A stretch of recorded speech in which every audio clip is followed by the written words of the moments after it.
When we don't serve the purpose and calling that God has for us, it begs the question, why should we accept a no? It is wise to listen to the divine instruction when God tells you. I have a personal story related to this. There is a person I was dating for 2 years, and I felt like I really wanted this person in my life. I loved this person with everything I thought I had in me. I had planned my life, I had planned my family, I had planned my emotions, I had planned everything around this person because I was so self-assured that this is the kind of person I want in my life. But when it came to the time where I consulted God, and I went into prayer and fasting and prayed to God concerning this person, I found that God actually did not approve me tying myself to that person as a partner. And when I asked God why, I was so devastated at the time.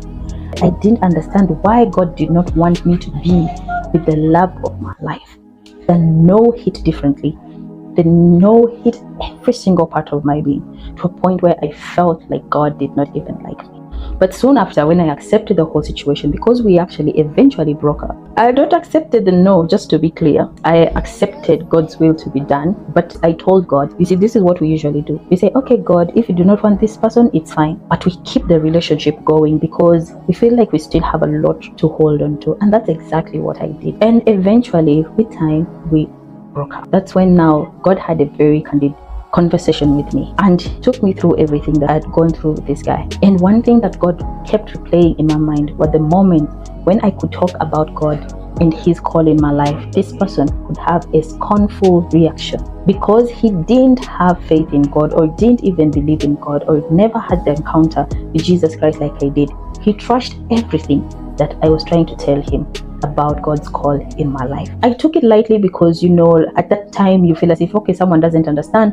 Maybe if you just do what you do best, someone will come to accept it. God showed me and reminded me so many instances where every time I talk about God and every time I talk about calling and transformation and everything that is linked to divine revelation, this person could be very scornful, very bitter, and even challenge some of these things. And we could go on debates and debates, and I was doing all this to try and prove to this person that God is God. So God told me that is the reason why I didn't want this person in your life. God didn't tell me at that time when he was telling me no, but he opened up everything, all the reasons later on when it failed. And I'm sure that many of us have undergone this when we feel as if God's no is probably a mistake